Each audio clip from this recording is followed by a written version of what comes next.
This video is sponsored by Surfshark VPN.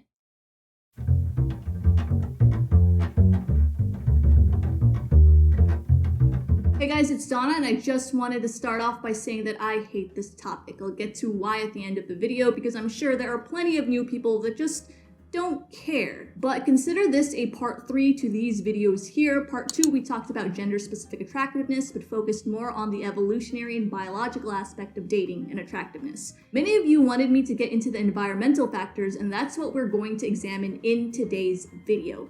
As usual, the studies mentioned will be down in the description below. And keep in mind, these are generalities. There will always be exceptions to the rule. With that said, has the rapid advancement of technology really warped our perception of the opposite sex and dating in general? Does media actually brainwash us into believing what attractive is? But most importantly, has modern society doomed us to a life of unrealistic expectations, where we get trapped into a never-ending search for the perfect partner that doesn't exist?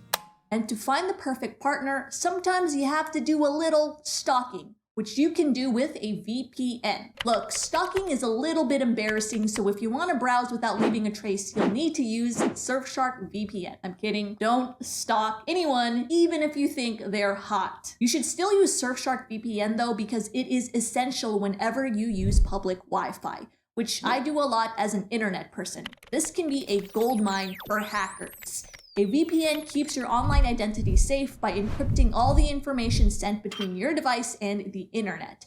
This keeps your personal data protected from cyber criminals and even big companies. Surfshark's clean web feature blocks malware, phishing attempts, trackers, and even ads, so you can surf the web safely. A VPN also swaps the real location of your device with a new one, aka changing your IP address.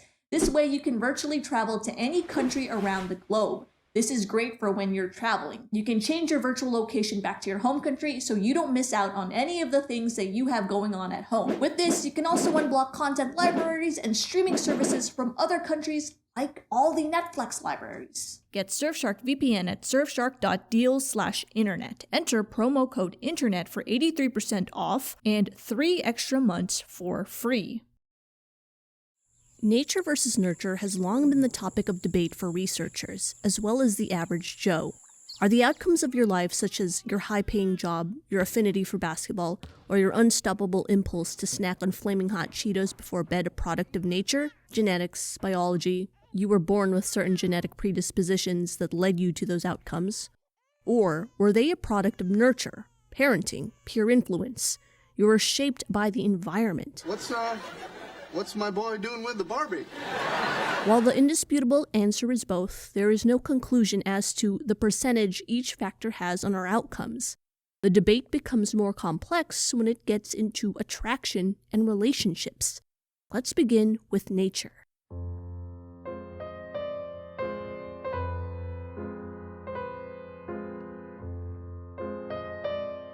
Yes, we did talk about biology in this video here, so this will be a short recap.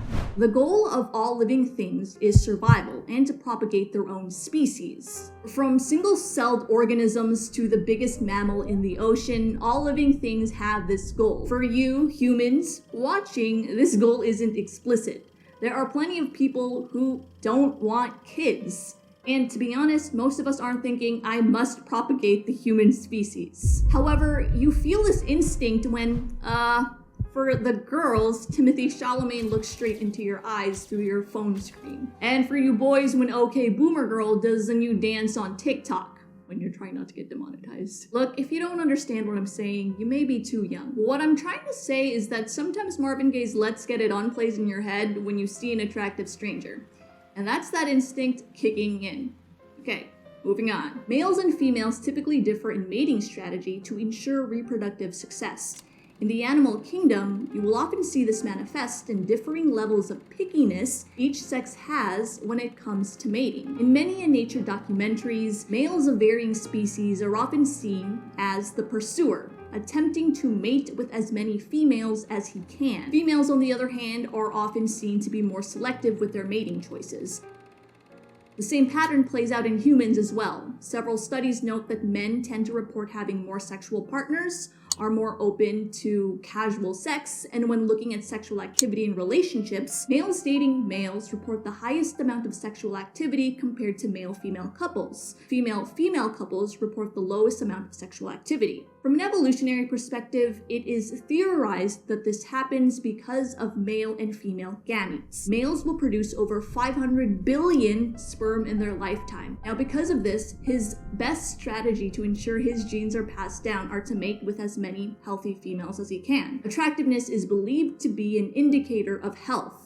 And in turn, several studies report that males do prioritize attractiveness as an important factor in picking a partner. Females will have around 300,000 eggs by the time they hit puberty, which may be the cause of their selectiveness when choosing a mate, their lower number of gametes. Not only this, but their opportunity cost for having offspring is far greater than that of males. While males can theoretically play the numbers game, and through numbers alone his chances of genes being passed down becomes greater, females need to adopt a completely different strategy. Her genes being passed down is dependent on the offspring developing in her womb. Can't exactly play the numbers game when you have to wait 9 months in between. In addition to that, she has to ensure the offspring actually survives. Because of this, females, yes, still do prioritize attractiveness as an indicator of health when choosing mates, but place a greater importance on a mate's resources. Offspring, biologically born healthy, aren't enough. She must choose a mate that has enough resources to provide for her offspring, because that infant has to survive in order for her genes to be passed down. Studies have, of course, indicated an importance for resources in females. Now, keep in mind that data isn't inferring that it's okay to cheat, you should only marry for attractiveness or for resources, or polygamy is the right way. No, none of that. Here, we are simply using that data to explain the differences of sexual behavior of each sex. From an evolutionary perspective, that difference seems to be attributed to gametes and the opportunity costs of bearing children. In summary, males typically look for markers that indicate health, while females look for markers that indicate paternal investment. This deep-rooted evolutionary adaptation manifests in a number of mediums we are presented with. When we take a look at media that's designed to attract men, the romantic interest's attractiveness is often the first thing that is highlighted. When we take a look at media that's designed to attract women, the romantic interest is given characteristics that are sweet, soft, things that indicate he would care for our main character and her offspring. It is seen in movies, music, and reading material. Now, many argue that this portrayal of the opposite sex is a mere illusion, that we only think these people are attractive because we have been conditioned to believe so. However, when we examine mediums that are not controlled by a single conglomerate like a media company or movie studio, we still see a similar pattern. Consider social media platforms. While these platforms aren't fully decentralized, they are far less controlled than that of legacy media. Thousands of hours of content are uploaded each second, making it impossible for a single organization of actual humans to vet and determine what is placed on their website. Instead, these systems function on an algorithm with the sole purpose of keeping users on their site as long as possible. So say there are two pieces of content, video A and video B. Video A is ignored, while video B is watched, liked, and commented on. The algorithm detects this and shows video B to more people. In essence, as a collective, viewers choose which individual creators rise to the top. Our collective choice has still propped up people that embody the idealistic romantic partner that Hollywood supposedly brainwashed us into thinking was attractive. On platforms that are disproportionately male, such as Twitch, females that show off physical attractiveness have risen in the ranks. We're not talking about the typical gamer girl either. We're talking about individuals that do things like squat for subs or hot tub streams. Algorithms have also favored dudes who personify the idealistic romantic partner for females. On platforms like YouTube and TikTok, some males are doing this trend where they act out cliche scenes that one may see in a romantic comedy. It is shot as a POV, so the viewer gets to feel what it would be like if they were to meet. The romantic archetypes that were once used by a select amount as an entertainment cash cow have now been democratized to the average person. And oh boy, are they making bank using it.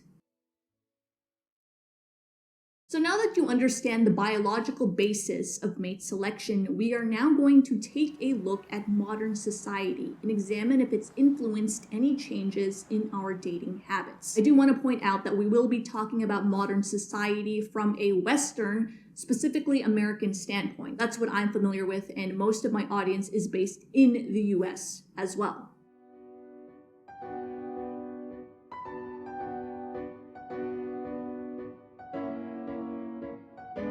The level of influence media has on what we're attracted to is widely debated and often criticized by both parties of the political spectrum. As of recently, Sports Illustrated came under fire for their newest issue cover model, Yumi New, a plus-sized model. Many critics have called this fat positivity and a step in moving the US in an unhealthier direction. In the early 2000s, magazine covers and media in general were condemned for portraying unrealistic expectations of women's bodies, airbrushing, photoshopping. Ironically, many justified their affinity for these covers, reasoning everyone knows they're manufactured or they are unaffected by them. However, when the script is flipped, and each party is shown the cover they don't desire, media all of a sudden is influential and corrupts the young mind. So which is it?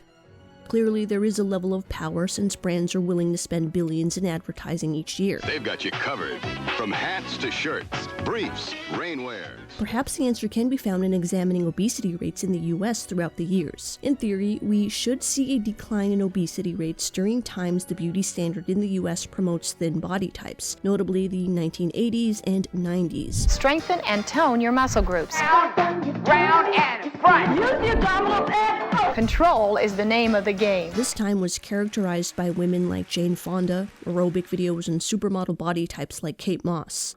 Unlike today, the flat butt was very in, and women even underwent cosmetic surgery to remove excess fat from their derrieres. Nevertheless, analyzing the rate of obesity in the US shows us that this portrayal of the thin body type had no effect in curbing obesity. In fact, it's been on an incline since. The annual estimated medical cost reached about $173 billion in 2019. It's become such a common and costly medical risk. Media campaigns have been launched in an attempt to curb it. Nickelodeon, for instance, goes off air for something called World Day of Play, where they show this screen instead of their regular programming, while encouraging its viewers to go outside and play. But as you can see, this had no effect either. This is because the cause of obesity has very little to do with who we see on TV, and a lot more with diet and lifestyle. Now that conversation no one wants to have because it has to do with regulation, taxes, school, etc. Our nature, or biology, instinctively knows what health tends to look like. You literally start feeling bad when you engage in behaviors too unhealthy. If media were able to brainwash us into going against our nature, we'd see evidence of this on social media. But it hasn't. There is no trend of unhealthy people thirst traps. It mostly mirrors what you see in traditional media. No marketing will ever convince you that you are sexually attracted to a ladder, right? What media tends to do is take the elements you're already biologically coded for, such as attractiveness, and hyper-idealize them in order to capture your attention. I want my baby back. Ribs. I want my baby back, baby. This even happens in food marketing. Because it is in your primal nature to strive for attractiveness or health in order to survive, being exposed to hyper-idealized versions has been linked to body dissatisfaction, because a lot of what you see is a facade with the sole purpose of capturing attention or selling a product. There are many fitness gurus that lie about their results. It either puts people off, so they see someone looking ridiculously good and they think, do you know what, that's unattainable, what's the point, I'll just give up. Or it gives people false hope, so they think, oh, yeah, that person can look that way as a result of doing this, so I'll do it myself. And when they don't get those results, they feel crap about themselves, you know. Or, you know, people can sell programs and make money off their appearance when actually in reality it isn't their real appearance. Taking into account disabilities, we all have the capability to become healthier versions of ourselves, which translates into the objective component of attractiveness. However, health doesn't look the same for everyone, and herein lies the problem. What can I do to be glamorous? Well, now that's always a popular question with a girl. Attractiveness has a subjective component, which are elements that have no connection to affecting the health of your offspring, clothing style, hairstyles, etc. This is what media can ultimately affect. While not inherently wrong, issues arise when those elements are a human's phenotypic traits. Back when film and TV had less diversity, there was a time when the standard of beauty was white and thin everything. Body, lips, and eyebrows. A sharp contrast to today's standards. The pairing of objective and subjective attractiveness creates the conventional beauty standard. This becomes a major issue when it is conflated with health. Certain genetic predispositions won't allow you to achieve many phenotypic characteristics. Many men won't be able to achieve this V-shaped body, and some ethnicities aren't genetically predisposed for the ski slope nose. So when one thinks this is the pinnacle of health, attempts to achieve it, and fails, it may unironically lead them down an unhealthier path, such as, once again, disordered eating. Something we're supposed to be solving as a nation. An additional problem for these subjective components of attractiveness is when they cease to trend. Luckily, some of your eyebrows have grown back, but many have gotten cosmetic surgery for thinner lips. The trend today? Thicker lips. One conflicting trend I'm seeing today with influencers is their openness with cosmetic procedures. On one hand, it's great they're being open with it and not lying to their audience. On the other, they're portraying it fun and casual, which may indicate to their young viewers that this is the norm. We're getting lip filler. Yeah. Yes! So then, if modern society is unable to brainwash us into going against our nature, what happens when it interacts with it?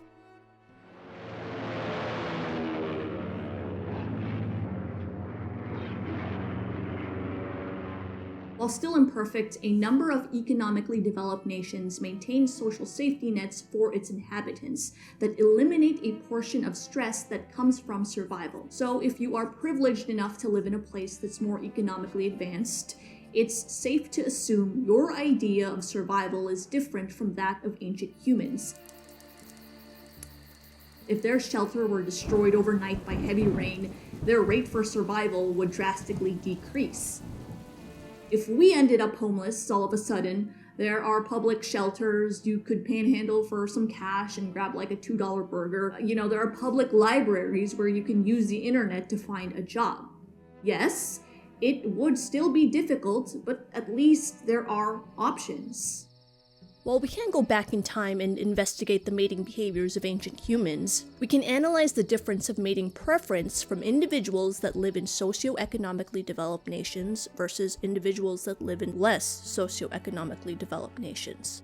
Less socioeconomically developed nations tend to have less social safety nets, thus, some survival stressors may still plague a big portion of their population. Evolutionary theorists speculate that this may lead to a difference in mating preference for these two populations. What would happen if health and resources and status were almost always guaranteed? One common occurrence wealthier countries illustrate is the lower rate of fertility, which almost seems to be paradoxical to the evolutionary perspective. The more kids you have, the more likely your genes are to survive, so why not have kids when it's economically easier? When other species, and even plants, are introduced into an environment where resources are plentiful and they are without any natural predators, their birth rates explode. Humans, on the other hand, seem to contradict this pattern found in nature. As a country increases in wealth and resources, birth rates typically decline. An explanation for this data point may be attributed to the development of contraceptives. However, a study by Stone and colleagues revealed that when asked how important the desire for home and children in a mate was, men and women in less developed countries placed greater importance on this trait than did men and women in more developed countries. In the US, Pew Research found that a majority of childless adults state the reason they don't want children is that they just don't want to. So even mindset is different between countries. Why? I believe in the American standard of living, but for housewives too. I don't want to become a sour, beaten, worn-out kitchen drudge. Because you won't love a drudge and the children won't. Honey, you're tithe. Some theorists attribute low fertility rate in wealthy countries to the rise of women's empowerment. Theorists in this camp explain that historically, men have typically held the majority of the positions of power because of physical strength, which means the cultural ethos of those societies have been dictated by males. Not even looking at written law, ethos is dictated by the ruling class, which in this case typically is male. To put that into perspective to a modern audience, most of you watching are American, so you are the ones dictating the cultural ethos of the US. For example, even though there are hundreds of wars going on globally, our focus is on the war in Ukraine. As we've discussed, males generally promote higher fertility behavior when compared to females. That innate urge translates into building a culture that highlights the importance of that facet, having lots of kids. As countries develop, physical strength becomes less of a prerequisite to power. Things like guns, police, and law serve as equalizers, deterring anyone using mere physical strength to take power. Modern survival and power instead rely mostly on wealth, which isn't gender specific. Education is also another dimension that is seen to correlate with social mobility. As women gain more power, they begin adding to the cultural ethos of society, which is to have less children, again because of the opportunity cost to them. Theorists in this camp speculate that in conjunction with contraceptives, we are simply seeing what happens when women finally have an input in culture. Other hypotheses attribute the low fertility rate of wealthy countries to something called offspring endowment selection. This popular theory suggests that industrialized societies require high parental investment in order for the offspring to survive. Mortality rates in poorer countries tend to be higher, which may incentivize parents to have more kids in order to offset this. The offspring in this population is competing for food, access to medical technology, shelter, etc. Because wealthy countries tend to provide support for basic survival needs, the incentive for more kids may actually dissipate since it's almost guaranteed that your 1 to 2 kids will survive into adulthood. This population instead is striving for upward social mobility. Having more kids may actually cause the parents to spread their resources too thin, resulting in lowering their offspring's chance of upward social mobility. One data point the study by Stone and colleagues did not anticipate is that men and women in more developed countries placed greater importance in mutual love and attraction than men and women in less developed countries. For my American audience who aren't immigrants or don't have immigrant parents, that may seem like a duh statement to you. Of course, it's important that love and attraction isn't one-sided, but this perspective comes from individuals who are from developed countries. Many underdeveloped nations view marriage as an economic transaction. See practices like dowries, arranged marriages, or younger girls, consenting of course, married to older men. Way older. The function of these arrangements are not typically based on mutual love and attraction, but survival. My personal theory is that once both partners can ensure their offspring can survive due to health and resources, they gain the luxury of looking for traits that boost some kind of psychological need. Is this mate enjoyable to be around? In wealthier countries, for instance, citizens have easier access to food and means of hygiene, immediately hitting the baseline for health. They don't look like they're in danger of starvation. They look hygienic, indicating a low chance of health risk, increasing your chances for healthier offspring. The data collected by Stone and colleagues revealed that individuals from less developed socioeconomic countries tended to prioritize characteristics that were indicative of good health: refinement, neatness, chastity, good cook/housekeeper. It's not that citizens from wealthier countries don't value these things, but those traits may be the country's baseline. Refinement/neatness is possibly part of the culture. The benefits of practicing chastity are surpassed by contraceptives. You're able to access good cooks and housekeeping yourself via learning through the internet or paying outside sources. When that is a country's baseline, its citizens likely assume that this is just how humans are. These traits may indicate how much one is able to provide for offspring, and when an individual can sufficiently provide for the offspring themselves, this necessity from a partner may go down. The conclusions of this study brings us back to the conclusion of the previous video. Study after study has shown that the biggest predictor of marriage is homogamy. People are more likely to marry someone who is similar to them. So if you do have an ideal partner in mind, say someone who is an intelligent, fit CEO, your best chance of landing someone like that would be to read a lot of books, go to the gym, and familiarize yourself with the business world. How else are you supposed to meet those kinds of people? Again, another duh for those of you living in a country that's more socio-economically developed. Because wealthier countries are hitting the baselines of health and resources, individuals are looking for luxury characteristics. Mates that fulfill some sort of mental need. It may be contributing grounds for the rise of those courses that supposedly teach you how to talk to women. Just tell me I'm ugly. Like, tell me I'm ugly and awful and you want me to leave. Just tell me that. An industry almost absent in developing nations. If you know how to relate to the opposite sex, you're more likely to attract your ideal partner. Unfortunately, you aren't going to learn that in these conventions. So women need to get, when they're young, they need to get wifed up, knocked up, live happy. Studies even show that if you grew up with a sibling of the opposite sex, you were rated as better at talking with that sex.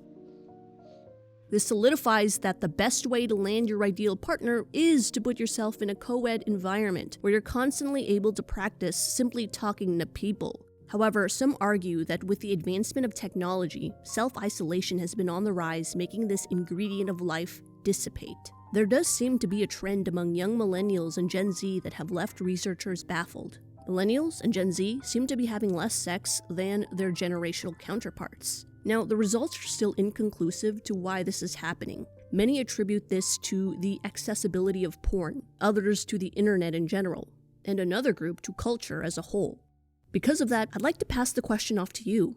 Clearly, there is some sort of environmental factor that is affecting how millennials and Gen Z view relationships. What do you think that factor is? Alright, we are winding down to the end of the video here, and I wanted to finish off by explaining why I hate making videos on this topic. It's not that I think the subject matter is boring, it's that the people it attracts are pretty toxic.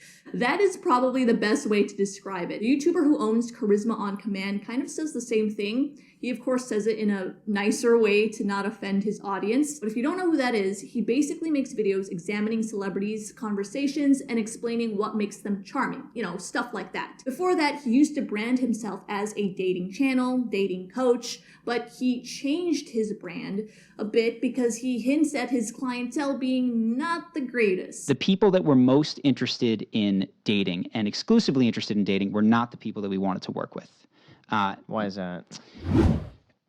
Now, I think what happens is that videos like this attract men and women that have just been burned in the dating scene, so they're super negative and sexist.